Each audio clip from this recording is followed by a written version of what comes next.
জন্য আবারও আল্লাহর শুকরিয়া আদায় করছি, আলহামদুলিল্লাহ। মূলত 5ই আগস্টের গণ অভ্যুত্থানের পর থেকেই এদেশের মানুষ তাদের অধিকারের পক্ষে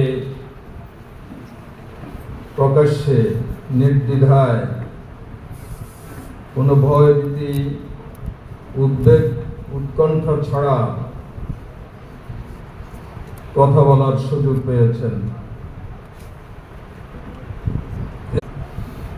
এটাকে আমরা প্রায় 18 বছর বলতে পারি। 2 বছর ছিল ফখরুদ্দিন মঈনুদ্দিনের সংবিধান বহির্ভূত তারা প্রশস্ত করেছেন।